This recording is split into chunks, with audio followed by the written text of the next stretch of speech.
Hello नमस्कार मेरे प्यारे भाइयों, एनटीसी परिवार में आप सभी का तहे दिल से स्वागत है। दोस्तों ये सेशन है आरआरबी एएलपी और टेक्नीशियन की वैकेंसी से संबंधित, और एएलपी टेक्नीशियन की वैकेंसी से आज मैं आपको कोलैबोरेट कराना चाहता हूं इस सेशन के माध्यम से। बस आपको इस सेशन को शिद्दत से सुनना है, हर चीजें आपके सामने एक एक करके रखने वाला हूं। अपने इस सेशन को प्रारंभ करते हैं। देखिए, जो सबसे पहले वैकेंसी आई थी दोस्तों आरआरबी एएलपी एंड टेक्नीशियन की, है ना, वो 2014 में आई थी। मैं ये सब क्यों दिखा रहा हूं आपको, क्या जाहिर करने की कोशिश कर रहा हूं इन चीजों को दिखा करके, तो मैं ये आप तक पहुंचाने की, ये जानकारी पहुंचाने की कोशिश कर रहा हूं दोस्तों कि जो वैकेंसी आती है ना, हर टाइम पे कितना गुना पदों को बढ़ा करके वैकेंसी लाया जाता है, ये आपको देखने को मिलेगा। और दूसरी बात कि कितना टाइम मिलता है वैकेंसी आ जाने के बाद आपके पास तैयारी करने के लिए, है ना। तो चलिए देखते हैं। देखिए, सबसे पहला जो नोटिफिकेशन था 2014 में, है ना, एएलपी और टेक्नीशियन दोनों की हम बात कर रहे हैं। फिर इसके बाद हम ये भी बात करेंगे कि कौन कौन कैंडिडेट हैं जो फॉर्म को भर सकते हैं। तो देखिए, ये 2014 की है। ये कब का नोटिफिकेशन है? 2014 में नोटिफिकेशन आया था। एप्लीकेशन फॉर्म डेट कब से, यानी कि फॉर्म कब से अप्लाई होना शुरू हुआ, वो 18 जनवरी 2014 को। कब? 18 जनवरी 2014 को। और लास्ट डेट इस फॉर्म का था 17 फरवरी 2014 को। चीजों को अनुभव करते चलना। कितना समय यहां पर मिला? 30 दिन का। कितना मिला समय यहां पर? 30 डे का, है ना। जनवरी से फरवरी यानी कि 1 महीना तक फॉर्म अप्लाई हुआ। इसके बाद अप्रैल में 15 अप्रैल को एग्जाम हो गया। यानी कि जैसे ही फॉर्म लास्ट डेट 17 फरवरी को था और 15 अप्रैल को आपका एग्जाम हो गया। यहां पर आपको कितना मिला? 60 डेज का समय मिला। कितने दिन का? 60 डेज का। टोटल कितना हो गया? टोटल हो गया दोस्तों 90 दिन। टोटल कितना हो गया? 90 दिन, है ना। अब आप मुझे ये बताइए, उन विद्यार्थियों के मन का दोस्तों, जो वो अपने आप में कहते हैं ना कि तैयारी हम तभी शुरू करेंगे जब वैकेंसी आएगी, तो उनके लिए मैं बता रहा हूं कि आप बताइए, जब आपने आईटीआई किया तो कितना समय आपको लगा आईटीआई करने में, है ना। आज के टाइम पे तो 2 वर्ष में कंप्लीट हो जाता है। जिस टाइम पे हम किया करते थे आईटीआई ना, उस टाइम पे फुल नेगेटिव मार्क था, है ना। और उस नेगेटिव मार्क में दोस्तों आईटीआई जैसे कोर्स कंप्लीट करना अपने आप में बहुत बड़ी बात थी, ठीक है ना।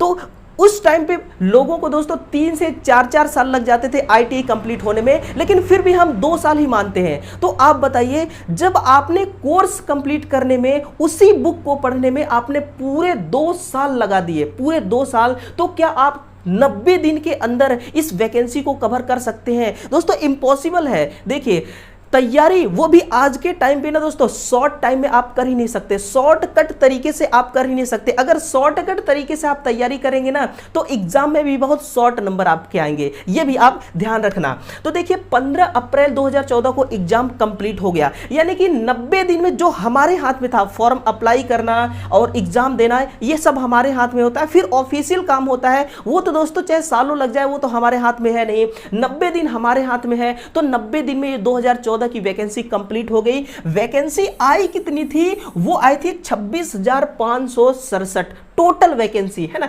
एएलपी और टेक्नीशियन का। दोनों चीजों में आपको दोस्तों बता रहा हूं। अभी देखिएगा, अगला दिखाता हूं मैं आपको 2018 की वैकेंसी, है ना। फिर आया कब वैकेंसी? फिर वैकेंसी आई, वही रेलवे एएलपी और टेक्नीशियन का नोटिफिकेशन दोबारा लॉन्च हुआ दोस्तों 2018 में। कितना? 2018 में। एप्लीकेशन फॉर्म कब से अप्लाई होने लगा? 3 फरवरी 2018 से।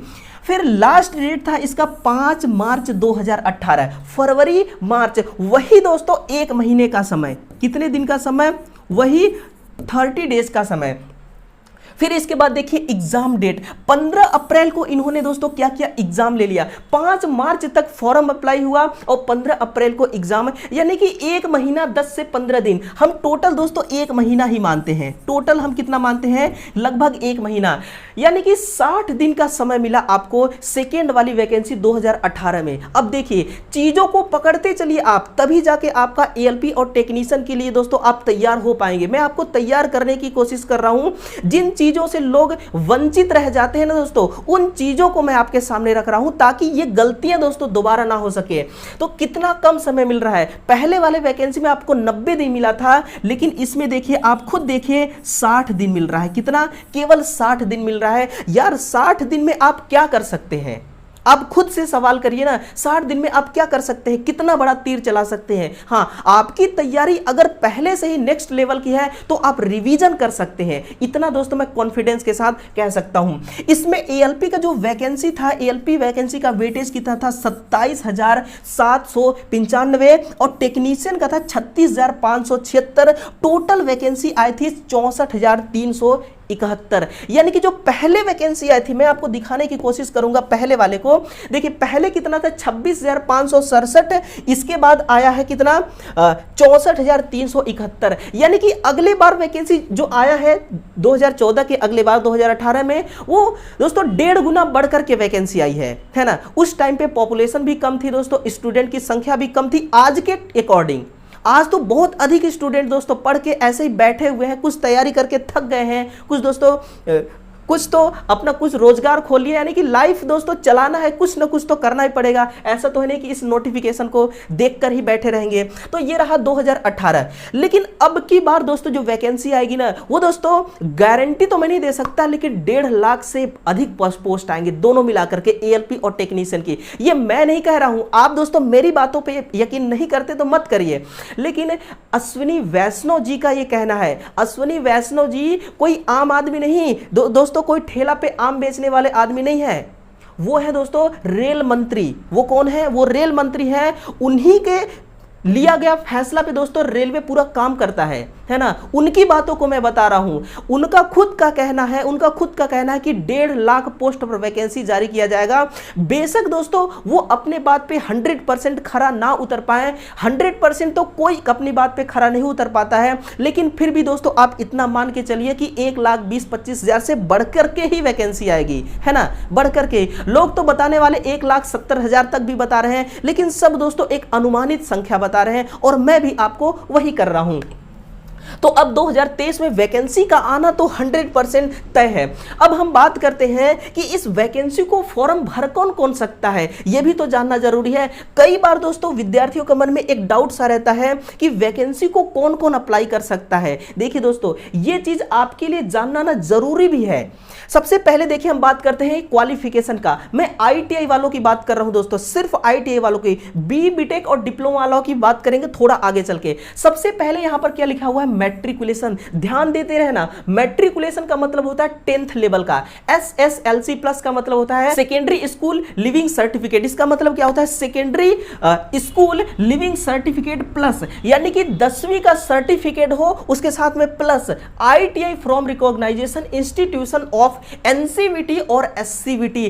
कान खोल के सुनना दोस्तों, बिल्कुल आपने ना किसी भी दोस्तों एनसीवीटी से हो या एससीवीटी से हो, किसी से भी आपने आईटीआई किया है, चाहे आप प्राइवेट तरीके से किए हैं, गवर्नमेंट तरीके से किए हैं, बिल्कुल बेधड़क दोस्तों आप इस फॉर्म को अप्लाई कर सकते हैं। अगर ये ट्रेड जो दिए गए हैं, इन ट्रेडों से आपने आईटीआई किया है। कौन कौन सा ट्रेड? यहां पर देखिए, आर्मेचर एंड क्वाइल वाइंडर, सुनिएगा, armature and coil winder, electrician, electronic mechanic से आईटीआई किया है, फिटर से किया है, हीट इंजन से आईटीआई है, इंस्ट्रूमेंट मैकेनिक से आईटीआई है, अगर मशीनिस्ट से है, मैकेनिक डीजल से है, मैकेनिक मोटर व्हीकल से है, मिलरेट मेंटेनेंस मैकेनिक से है, मैकेनिक रेडियो एंड टीवी से आईटीआई है, रेफ्रिजरेटर से आईटीआई है, refrigerator and air conditioner mechanic से आईटीआई है, ट्रैक्टर मैकेनिक से आईटीआई है, टर्नर से है, वायरमैन से है। तो आप फॉर्म को अप्लाई कर सकते हैं, है ना।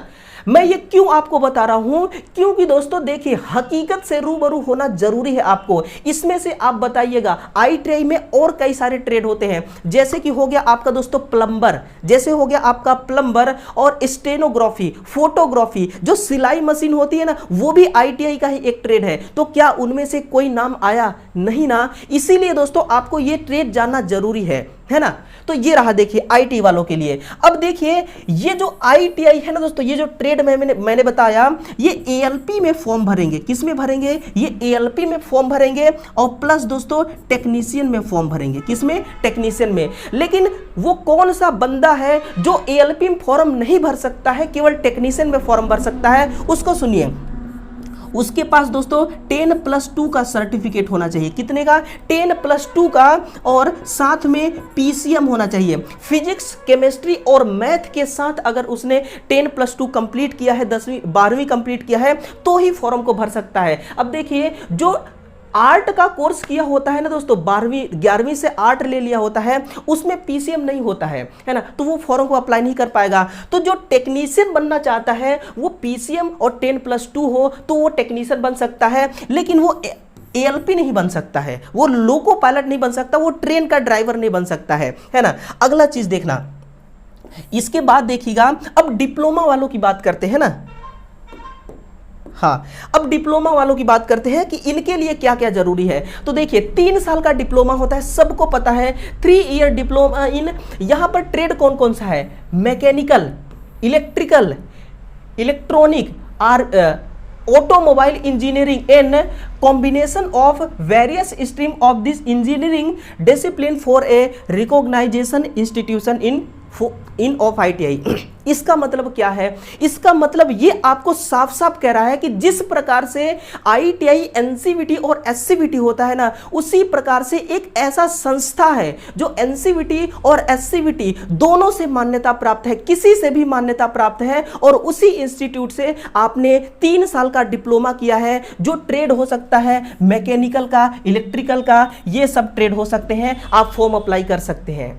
ठीक है, यहां तक क्लियर हो गया सभी को? मुझे यकीन है कि हर एक लफ्ज आपको मेरा समझ में आ रहा होगा कि मैं आपको क्या समझाना चाह रहा हूं। फिर देखिए ये नोट्स जो लिखा है ना दोस्तों, नोट्स को आप पढ़ना कभी मत भूलिएगा, है ना। किसी भी चीज का नोट्स हो, ये आपको अलग से दोस्तों सेपरेटली इंफॉर्मेशन देने की कोशिश करता है। ये क्या कह रहा है? ये आपसे ये कह रहा है कि आपके पास बेशक 3 साल का डिप्लोमा नहीं है। डिप्लोमा कौन सी पढ़ाई है? इंजीनियरिंग का पढ़ाई है। तो डिप्लोमा आपके पास नहीं है, लेकिन आप एएलपी में फॉर्म भरना चाहते हैं तो बिल्कुल कोई दिक्कत नहीं है। कोई सा भी इंजीनियरिंग का पढ़ाई हो, बैचलर डिग्री कोई सा भी हो, आपके पास डिप्लोमा अगर नहीं है तो कौन कौन से बैचलर में आते हैं? जैसे बीटेक हो गया, बी हो गया, ये डिप्लोमा नहीं, ये दोस्तों बैचलर डिग्री है, लेकिन आते सब इंजीनियरिंग में है, तो आप फॉर्म को अप्लाई कर सकते हैं। यहां पर लिखा हुआ है ना, degree in engineering disciplines S above will also be accepted, यानी कि एक्सेप्ट है। अगर आपने कोई सा भी इंजीनियरिंग पढ़ाई किया हुआ है, कोई सा भी बैचलर डिग्री आपके पास है, तो आप इसके लिए एलिजिबल हैं। क्लियर है? इसके बाद आगे मैं आपको ले चलता हूं, और ये चीज आपको और कुछ इंफॉर्मेशन देगी, और दोस्तों आपको आपकी तैयारी को थोड़ा सरल बनाने की कोशिश करेगी। देखते हैं क्या है। हाँ, यहां पर देखिए हम थोड़ा सा सिलेबस को भी डिस्कस करेंगे दोस्तों, क्योंकि सिलेबस ही तो है जो आपको आपकी नैया पार कराएगी, है ना। जो रेलवे में आपका दोस्तों सपना है, उस सपने को पूरा कौन कराएगा? सिर्फ उतना ही जानकारी जितना मैंने बताया नहीं, आपको सिलेबस को भी तो ध्यान देना है, तभी तो आप एग्जाम में पास होंगे। तो सिलेबस क्या कहता है, सिलेबस का क्या बोल है, वो चीज सुनना। ये जो सिलेबस है ना दोस्तों, ये सिलेबस किसके किसके लिए है? तो ये एएलपी के लिए, किसके लिए? एएलपी प्लस टेक्नीशियन के लिए प्लस पीसीएम वालों के लिए, है ना। पीसीएम जो 10+2 है ना, उन सभी के लिए सिलेबस है।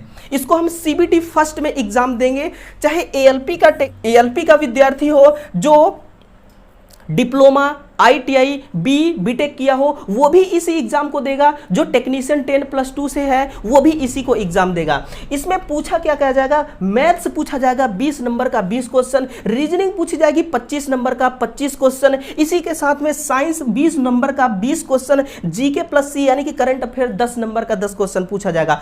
टोटल जो क्वेश्चन होंगे ना, वो 75 क्वेश्चन होंगे। आपको टाइम मिलेगा 60 मिनट का। निगेटिव मार्क है 1/3। ध्यान रखना दोस्तों, निगेटिव मार्क है 1/3। लेकिन एक बात यहां पर यह है, ये केवल दोस्तों स्क्रीनिंग टेस्ट है। ये कौन सी टेस्ट है?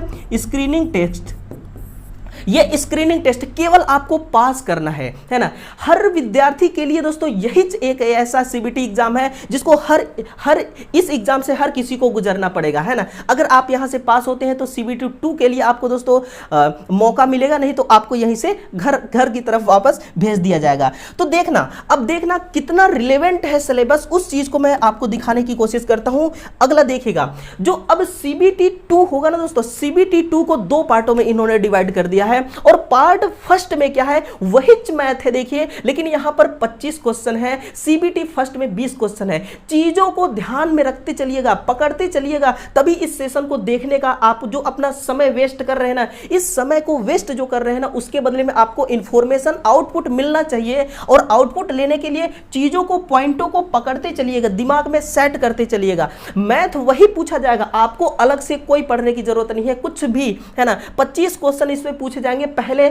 सीबीटी फर्स्ट में 20 था। रीजनिंग वही 25 का 25, बेसिक साइंस एंड इंजीनियरिंग दोस्तों ये नहीं था सीबीटी फर्स्ट में, अब आपको अलग से पढ़ना पड़ेगा। चाहे आप पीसीएम से हैं, चाहे आप बीटेक आईटीआई से हैं, डिप्लोमा से हैं, तो भी आपको पढ़ना पड़ेगा basic science and engineering. 40 number के इसमें क्वेश्चन पूछे जाते हैं। मैं आपको बताता हूं कहां से आते हैं। आपने दोस्तों किसी भी आईटीआई इलेक्ट्रीशियन से संबंधित किसी भी गवर्नमेंट या प्राइवेट जॉब की तैयारी करते हैं, आपको दोस्तों एम्प्लॉयबिलिटी स्किल बहुत कम पढ़ने को पड़ता है, मतलब कि ना के बराबर। लेकिन ये जो 40 नंबर है टोटल एम्प्लॉयबिलिटी स्किल से आती है। कहां से? एक होता है आईटी लिटरेसी, जो दोस्तों ब्रॉडबैंड नेटवर्किंग वगैरह का काम होता है ना, वो होता है आईटी लिटरेसी, वहां से क्वेश्चन पूछा जाता है 10 नंबर का। और एक्यूपेशनल सेफ्टी भी है ना, तो वहां से भी पूछी जाती है और इंग्लिश से भी पूछी जाती है दोस्तों। टोटल 4 पार्ट होते हैं और इंग्लिश से भी इसमें 1-2 क्वेश्चन आते हैं, तो मिला करके 40 नंबर के क्वेश्चन। टोटल 100 क्वेश्चन आएंगे, 90 मिनट का समय मिलेगा और 1/3 इसमें भी नेगेटिव मार्क रहेगा। लेकिन एक बात यहां पर बहुत जानकारी वाली चीज है कि जो दोस्तों 10+2 पीसीएम वाले हैं ना स्टूडेंट, जो टेक्नीशियन के लिए फॉर्म अप्लाई किए हैं, किसके लिए? टेक्नीशियन के लिए। उनका फाइनल मेरिट लिस्ट यहीं से तैयार होगा, उनका जो सिलेक्शन है जो भी है उनका सब यहीं से, उनको अब आगे जाने की जरूरत नहीं है। लेकिन जो एएलपी के लिए फॉर्म अप्लाई करेंगे, किसके लिए? जो एएलपी के लिए फॉर्म अप्लाई करेंगे ना, उनको अभी 1 स्टेप 2 स्टेप और आगे जाना है। देखिए क्या है कि जो एएलपी के लिए फॉर्म अप्लाई करेंगे, अब दोस्तों उनको ना क्या करना पड़ेगा कि उनको पार्ट बी का भी एक टेस्ट देना पड़ेगा। पार्ट बी में क्या क्या पूछा जाएगा, तो उसमें 75 क्वेश्चन होंगे। कितने? 75 क्वेश्चन। और कौन से क्वेश्चन होंगे? ट्रेड के। अगर आप इलेक्ट्रीशियन से हैं तो इलेक्ट्रीशियन का, फीटर से हैं तो फीटर का, जिस ट्रेड से आपने फॉर्म अप्लाई किया है उसी ट्रेड से आपका क्या होगा, 75 क्वेश्चन। और समय मिलेगा आपको 60 मिनट का, 1 घंटा का समय मिलेगा। और इसमें एक खुशी की बात है, नो नेगेटिव मार्क है, इसमें किसी भी प्रकार का कोई नेगेटिव मार्क नहीं है। लेकिन यहां पर पासिंग मार्क दोस्तों रखा गया है, यहां पर पासिंग मार्क्स रखा गया है 35%। अगर आप 35% लाते हैं और पास वाली लिस्ट में आपका नाम आता है, तभी जाके आप सीबीटी सेकेंड का पार्ट ए, यानी कि ये वाला जो एग्जाम देंगे ना, उस एग्जाम का आपका कॉपी चेक होगा। नहीं तो आप कितना भी बड़ा तीर मारे रहेंगे, लेकिन आप ट्रेड टेस्ट में अगर आप छट गए तो फिर दोस्तों पूरी कहानी, यानी ये पूरा दोस्तों समाप्त हो जाएगा, पूरा कहानी दी एंड हो जाएगी। इसलिए बड़े ही सहूलियत से दोस्तों ट्रेड टेस्ट देना है आपको। ट्रेड कहने का मतलब कि ट्रेड वाला जो क्वेश्चन आपका पूछा जाएगा उसको आपको पास करना है। 35% है यार, 35% आप नहीं ला पाएंगे, है ना। तो ये है, देखिए। इसके बाद हम बात करते हैं एएलपी वालों के लिए। तो एएलपी के लिए क्या है, यहीं से दोस्तों टेक्नीशियन वाले अब फाइनल की ओर चले जाएंगे। लेकिन एएलपी दोस्तों अभी आपको लोको पायलट बनना है, अभी आपको छोड़ने वाले ये नहीं है। अभी आपका सीबीएटी एग्जाम होगा, है ना, कंप्यूटर बेस्ड एप्टीट्यूड टेस्ट, जिसको हम साइको टेस्ट भी कहते हैं। कई सारे के टेस्ट होते हैं इसमें, है ना, कई सारे टेस्ट होते हैं, वो भी आपको क्या करना है, देना है, केवल एएलपी वालों के लिए देना है। और देखिए जो सीबीटी 2 का जो आपने पार्ट ए एग्जाम दिया था ना, उसमें से दोस्तों 70% जुड़ेगा आपके मेरिट लिस्ट में, है ना। और जो साइको टेस्ट है उसमें से 30 मिला करके कितना हो गया, 100%। और यहीं से आपका क्या बनेगा, फाइनल मेरिट लिस्ट।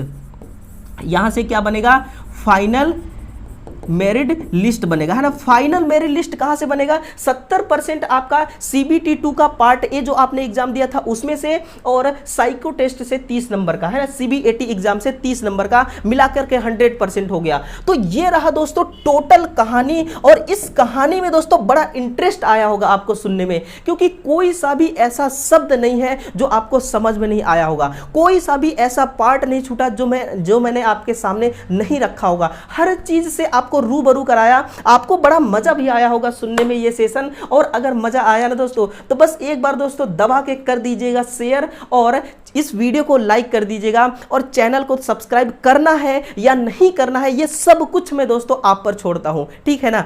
तो ये रहा टोटल दोस्तों ALP और टेक्नीशियन से संबंधित जो भी इंफॉर्मेशन था वो इंफॉर्मेशन आप तक पहुंच गया। अब देखिए 2023 में वैकेंसी का आना तय है, इसको दोस्तों आप कोई नहीं टाल सकता, आप बस तैयारी करिए। देखिए जो आपका सपना है ना दोस्तों ALP टेक्नीशियन बनने का या ALP बनने का, रेलवे में दोस्तों जो ख्वाहिश है ना उस ख्वाहिश को आप पूरा कर सकते हैं। आपको खुद मेहनत करना पड़ेगा तभी जाके, देखिए सपना देखना बड़ी बात नहीं है दोस्तों, लेकिन सपना जब टूटता है ना तो वो टूटने वाली जो बात है ना वो सबसे बड़ी बात होती है। और टूटता कब है? जब इंसान मेहनत नहीं करता है ना। इसलिए आपको दोस्तों ऐसा तो है नहीं कि गैती फावड़ा लेकर के धूप में मेहनत करना है, अरे यार घर में बैठ के मेहनत करना है, दिमाग से मेहनत करना है, बुक के साथ आपको लड़ना है, कलम से क्रांति करना है। जो भी आपने दोस्तों जितने साल के हैं, आप जितना भी एक्सपीरियंस सीखा है लाइफ में वो सब आप झोंक दीजिए, तैयारी होगा क्यों नहीं। आप जैसा ही बच्चा दूसरा कोई तैयारी कर लेता है, आपसे कमजोर भी दूसरा कोई इंसान तैयारी कर सकता है,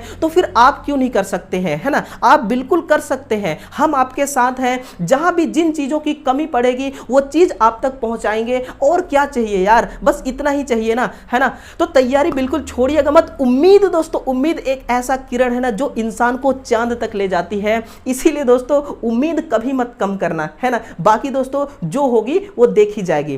तो चलिए कल फिर से मिलते हैं। UPPCL का दोस्तों previous year question paper solve करा रहा हूं। आप सुबह 8 बजे वाली जो क्लास है मेरा ना उसको दोस्तों जरूर देखिएगा, और इस एक बार दोस्तों इस वीडियो को भी आप शेयर कर दीजिए, बस दिल से कह रहा हूं, आपके छोटे भाई होने के नाते, है ना। जो भी आप समझते होंगे, छोटा बड़ा जो भी समझते होंगे दोस्तों, वही समझ के एक बार इस वीडियो को कर दीजिए शेयर। चलिए कल फिर से मिलते हैं, तब तक के लिए आप सभी विद्यार्थियों का बहुत बहुत धन्यवाद। Thank you.